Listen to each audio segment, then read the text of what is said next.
Yo mga idol, kamusta? Sports Talk PH nga pala. Ang kasikatan ni Pitbull. Pag-usapan natin yan mga idol.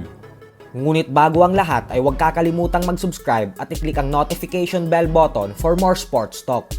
So alam nga po nating lahat na bukas nagaganapin ang bigating boxing event sa Amerika, kung saan bibida sa main event ang former 2 Division undisputed world champion Terence Crawford. Makakatapat nito ang current undefeated WBA junior middleweight world champion Israil Madrimov.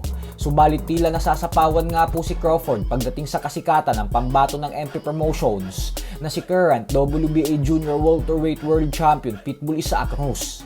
Ito po ay dahil mas pinagkakaguluhan pa ng mga fans si Pitbull kaysa kay Crawford sa kabila ng undercard lamang si Pitbull sa event na ito. Kaya naman dahil dyan ay mismong Matchroom Boxing promoter na si Eddie Hearn ay sinabing nanghihinayang umano siya sa tibay at galing na meron si Crawford kasi hindi umano nito natitikman ang kasikatan na dapat niyang tinatamasa ngayon. Paliwanag ni Hearn na ang may kasalanan umano kung bakit ganito ang sinasapit ngayon ni Crawford ay ang dati nitong promoter sa Top Rank Boxing na si Bob Arum.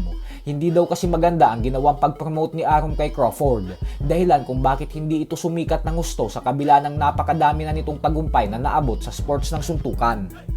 Ganun pa man nga po ay matagumpay naman na nakuha ni Crawford at Madrimov ang timbang sa official and final weigh-in kanina. Tumimbang si Crawford ng 153.4 pounds, habang saktong 154 pounds naman ang kampyon.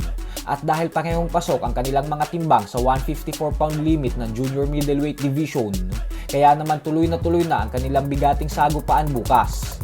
Mamaya po ay gaganapin naman ang public weigh-in para makita ng mga fans ang final face-off ng dalawa sa telebisyon at sa publiko. Samantala, hanga naman ang mga tao sa ginagawang trabaho nila Manny Pacquiao at Sean Gibbons sa kanilang alaga na si Pitbull. Kasi kahit natalo na ito sa kamay ni Gervonta Tank Davis, ay nagawan pa din nila ito ng paraan upang pasikatin at palakihin ang pangalan sa mundo ng boxing.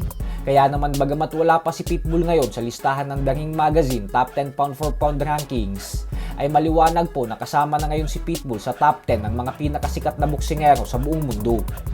Sa kabilang banda naman mga idol ay tila agaw eksena naman nga po ang former undefeated 5 Division World Champion Floyd Mayweather Jr.